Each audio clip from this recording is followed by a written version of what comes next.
sur certains des commentaires que je reçois sur Twitter, ils me disent eh bien j'ai essayé de gagner de l'argent, et j'ai perdu. Alors je ne réessayerai jamais, bien c'est de loser.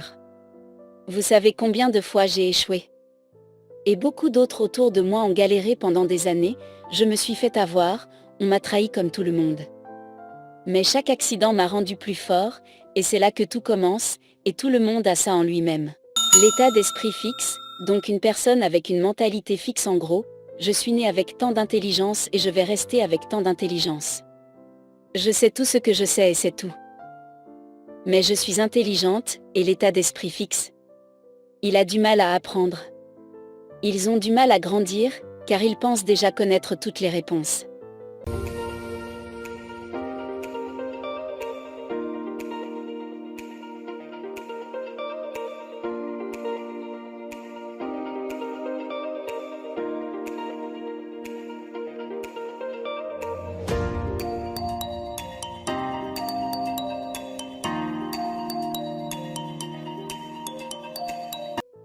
S'il n'est pas allé dans une grande école, nous avons tous un esprit, nous avons tous une âme, nous avons tous des rêves, nous avons tous des désirs, mais cela prend du temps. C'est comme si Tiger Woods n'était pas devenu le meilleur golfeur de la planète en prenant une seule leçon de golf, je veux dire il a perdu, il est tombé et il est devenu plus fort, c'est le meilleur athlète que je connaisse, mais tu sais lui et sa femme ont divorcé et sa femme l'a humilié publiquement. Il ne pouvait plus jouer au golf, mais il revient quand même et il gagne à nouveau, c'est de ça dont je parle, nous avons tout cela, en nous, sauf si nous avons une mauvaise attitude dans notre esprit. J'ai donc vu certains des commentaires sur Twitter, vous savez l'argent ne m'intéresse pas, eh bien vous êtes hostile à tout ça. Juste en quelques mots je ne suis pas intéressé par l'argent, ou je ne veux pas être riche. C'est triste. Et Robert, une chose que tu nous as toujours dit, c'est d'avoir notre mission en tête, je pense que c'est à ce moment-là que vous avez vraiment le contrôle de votre vie, parce que si vous attendez après votre salaire ou votre bulletin de paye, alors vous êtes déjà foutu. Mais si tu as toujours ta mission en tête, comme tu nous l'as dit tant de fois, et que tu vois, que tu vis, tu respires, et manges cette mission, c'est là que tu finis par ne plus avoir besoin d'argent. C'est pas seulement ça, tu sais si on m'avait enlevé mon père riche et tout mon argent je ne changerais rien, je ferais toujours la même chose. Je connais de gens qui perdent leur emploi, ils changent d'emploi, mais c'est mon travail et c'est ma mission, et c'est pour ça que je suis allée à l'école militaire, plutôt qu'à l'université et que je suis allée dans le corps des marines, plutôt que dans le corps de la paix, je veux dire c'est très différent, donc tout le monde a cet esprit en lui, surtout quand les temps sont beaux vous n'avez pas besoin de faire appel à votre esprit, vous partez en croisière et vous trouvez un travail. Vous pouvez gagner de l'argent. Mais en ce moment quand vous êtes assis chez vous, c'est le bon moment pour réévaluer votre vie. Mais ce qui me pousse à continuer c'est ça, et c'est spirituel. C'est comment puis-je servir des autres? Comment puis-je servir la planète? Comment puis-je résoudre ce problème? Vous savez ce n'est pas seulement pour les milléniums, mais c'est pour des êtres humains en général. Si vous pouvez en redevenir un être compatissant. Vous savez, vous aurez toujours des idiots ici, des idiots ici, et des idiots ici aussi. Mais restez dans votre esprit, quand j'ai vu ce type il devait avoir 45 ans, je ne pouvais pas imaginer. Être un père disant, j'ai besoin d'argent pour mes enfants. Tu sais et je lui ai donné quelques dollars. Mais ça n'aide pas quand je lui ai donné quelques dollars tu sais, c'était surtout pour lui dire, je ressens de douleur, nous ne faisions qu'un, donc c'est en train de se produire je pense que ce n'est pas seulement les milléniums, car les humains sont idiots, tu sais. Mais on s'implique beaucoup de douleur, mais c'est de l'intelligence spirituelle, tu sais. Comme mon amour pour les arbres, quand je vois des gens couper des arbres j'ai envie de les tuer. Et puis les océans ça me brise le cœur parce que j'ai grandi entouré des océans, c'est donc lorsque nous sommes dans notre spiritualité, dans notre cœur et dans le silence. Du cerveau, ou de l'esprit que nous sommes le plus efficaces. Je pense que tu as réussi. Parce que beaucoup d'entre nous n'ont pas fait le passage de la vie intérieure et mentale à la vie spirituelle et donc nous sommes tellement concentrés sur moi, et ce à cause de l'époque dans laquelle nous avons grandi, toutes ces choses ne concernent que moi. Donc je pense que si beaucoup d'entre nous n'ont pas fait le passage de la vie intérieure à la vie spirituelle, du mental au spirituel. Nous sommes beaucoup concentrés sur moi. Si beaucoup d'entre nous se concentraient sur le bien, en passant du succès, nous réussirons beaucoup mieux dans la vie. Nous aurions plus de succès et c'est juste que c'est triste que nous ayons vécu nos vies si petites, au lieu de penser plus grand et mieux. J'ai lu un livre il y a un moment, ça s'appelait Mindset ou quelque chose comme ça, oui un livre appelé Mindset, écrit par Carol Dweck, elle sait dont elle a parlé, c'est qu'en gros nous avons tous deux mentalités primaires, et nous avons tendance à voir l'une des deux primaires. L'une est l'état d'esprit fixe, donc une personne avec une mentalité fixe en gros, je suis né avec tant d'intelligence et je vais rester avec tant d'intelligence. Je sais tout ce que je sais et c'est tout. Mais je suis intelligente, et l'état d'esprit fixe. Il a du mal à apprendre. Ils ont du mal à grandir, car ils pensent déjà connaître toutes les réponses. Il y a autre chose qu'un état d'esprit fixe fait, ils veulent pas s'assurer que vous grandissez, c'est pas parce qu'ils veulent s'assurer que vous ne dépasserez pas, ils doivent donc toujours faire semblant d'être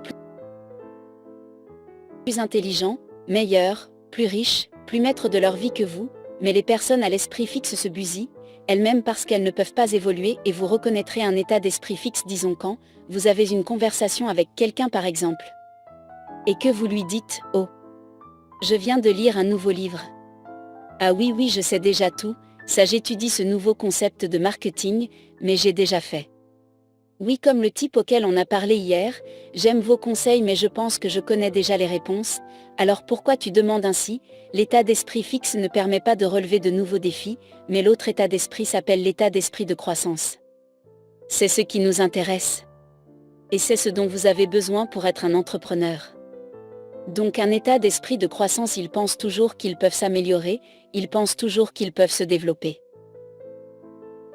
Ils aiment les nouveaux défis, ils aiment les nouvelles idées, et la résolution de problèmes. Je vais vous donner un petit exemple. Une étude a été réalisée sur des enfants à qui on a donné un puzzle, et il avait beaucoup de temps pour faire le puzzle.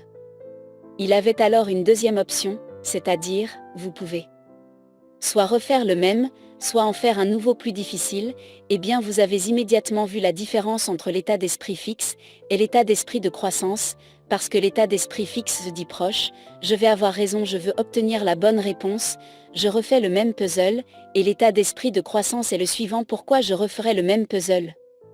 Donne-moi le plus dur, je veux apprendre, je veux grandir, c'est un exemple très rapide de la différence, et en tant qu'entrepreneur, vous devez vraiment retrouver cet état d'esprit de croissance. Une véritable éducation financière ou une véritable culture financière commence par un état financier, donc tu veux que ton cerveau soit dans la colonne des actifs ou dans le cadran des investisseurs. Il y a donc 4 types d'actifs. Le numéro 1 est une entreprise, les hommes et des femmes les plus riches de la planète possèdent des entreprises ou en héritent. Le numéro 2 est l'immobilier, j'adore l'immobilier, j'adore. Le numéro 3, c'est le pire, c'est le papier, et votre génération, ma génération, ils ont tous des actions, des obligations, des fonds communs, de placement et des économies. Et le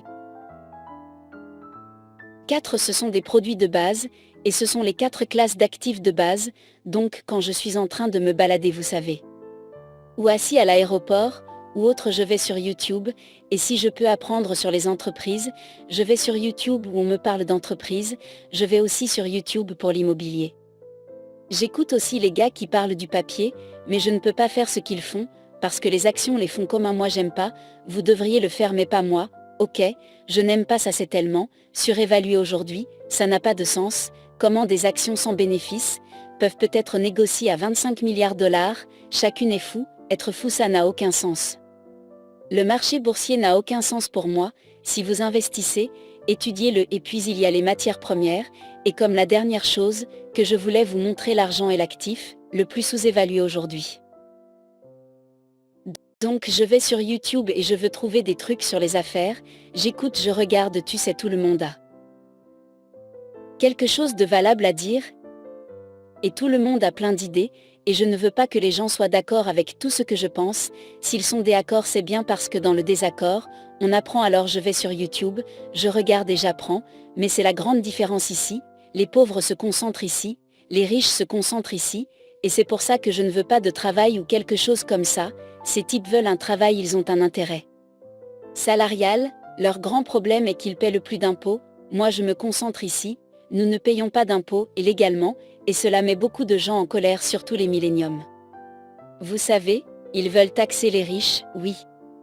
Mais on ne peut pas taxer les riches, parce qu'ils n'ont pas de revenus, vous voyez si vous avez un travail, et des revenus, vous êtes imposé, si vous êtes une petite entreprise, un petit entrepreneur, avec une pizzeria ou autre, vous payez les impôts les plus élevés, mais mon père riche m'a appris à me concentrer ici, mon père pauvre m'a appris à me concentrer ici, et c'est ce qu'il n'enseigne pas à l'école, parce que pour comprendre ça il faut enseigner ça, et la plupart des professeurs d'école sont ici, et ici, ils ne connaissent rien à ça et à ça. Et si je fais une métaphore, je pense à par exemple, si je veux perdre du poids, je vais voir un entraîneur personnel qui a le corps que je veux, alors pourquoi avoir les professeurs s'ils n'accomplissent pas ce que nous voulons accomplir ne se pas?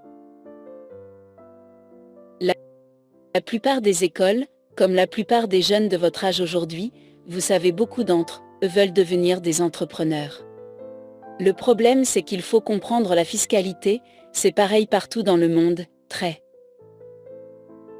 peu de différence, ces types payent 40% de leur argent en impôts, ils en gagnent donc 1000, ils vont dépenser 400 en taxes, ces types se font 1000 $, et ils vont payer 60% d'impôts, nos écoles enseignent donc l'esprit d'entreprise, mais pas la fiscalité, et parce qu'ils se concentrent sur les revenus, par contre ici, c'est 20% d'impôts, donc ils gagnent 1000 $, et seulement 200 vont aux impôts, mais c'est égal à 0%, il y a donc une éducation financière qui ne fonctionne pas, dans nos systèmes scolaires, on enseigne l'éducation financière pour ces gens, mais pour devenir vraiment riche il faut se concentrer ici, laissez-moi donc vous expliquer, pourquoi les jeunes apprennent mieux, que les enseignants, je n'ai jamais fait, donc soyez indulgents avec moi donc, ici nous appelons, l'étudiant, et ça c'est un être aidé donc l'étudiant en toi, et peut-être nous tous, nous avons le mental. Donc nous avons tous une intelligence mentale, vous savez, et l'intelligence mentale, c'est en savoir distinguer le bien, du mal, le bon du mauvais, le haut et le bas, nous avons aussi le physique.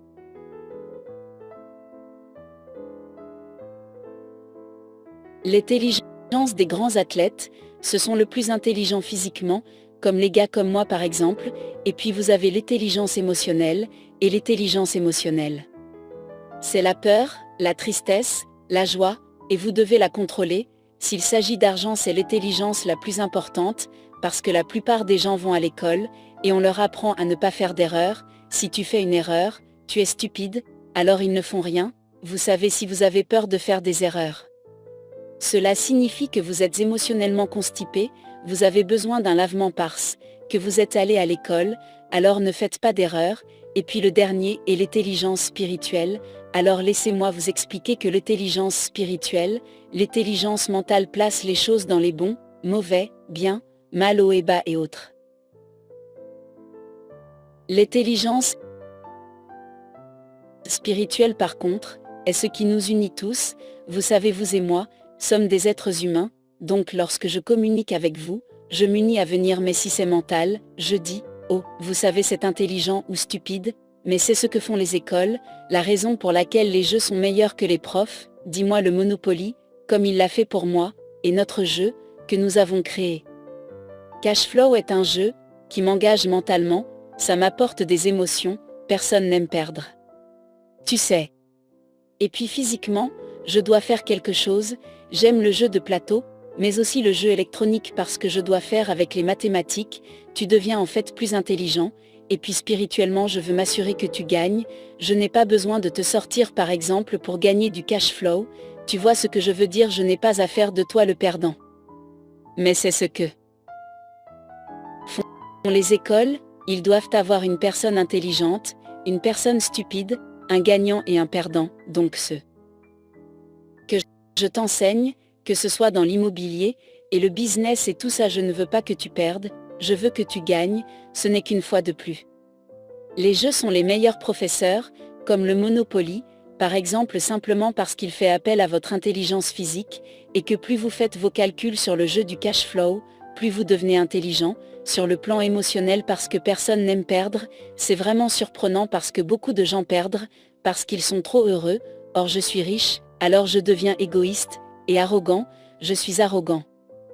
Je suis plus intelligent, je suis plus riche, et toi tu perds, et tu perds aussi, si on t'a dit que tu étais stupide, que tu échouais dans tous les domaines, vous perdez aussi, c'est pourquoi les jeux sont les meilleurs professeurs, parce qu'on monte, et on descend, émotionnellement pendant, qu'on joue mais spirituellement.